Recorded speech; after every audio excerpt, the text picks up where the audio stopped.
This will not be a technical video, but you will find the basics to not be scammed in the crypto space. As in the real world, there are things that you cannot tell to anyone, like the password of your bank or the CVC of the credit card. In the crypto space, there are two things that you must never reveal to anyone. One is the seed phrase, that we will see in later videos, and the other one is the private key, in which we will focus in this video. The private key is part of the encryption method private key, public key.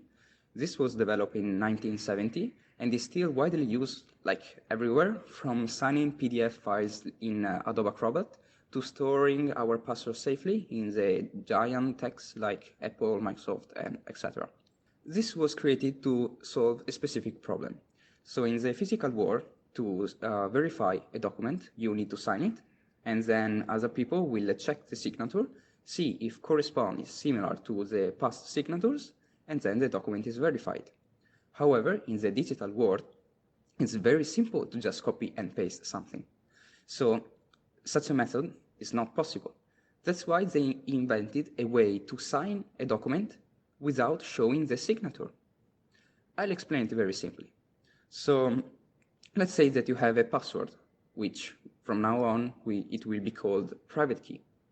You can encrypt the private key to get an hash, which is a string of characters, and the hash created from the private key is called public key, and it corresponds to our IBAN, so the address where we will send our money to. There is no way to get the private key from the public key. That's because this is an asymmetrical encryption or one-way encryption. And how does this apply to the crypto space? Well, whenever we want to send some money to someone, the crypto space will automatically create a copy of our transaction. It will add our private key and encrypt the whole thing to create a new hash. Let's just say that is an ID of the transaction.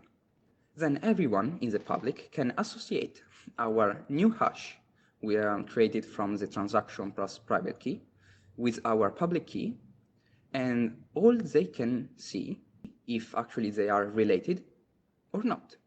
If they are related, then it means that our private key was the one that signed the document. If they are not related, then it means that someone else signed the document. That's the reason why the public key has to be public. Everyone needs to know what our public key is, because they need to associate our public key with the hash of the document to see if actually is verified or not. And it's also very important that our private key remains private. That's why it's also called secret key, because if someone gets our secret key, then it can send money to anyone who wants, because he can sign the transactions. That's all for the video. Thanks for watching. Tell me in the comments if you would like to know anything else.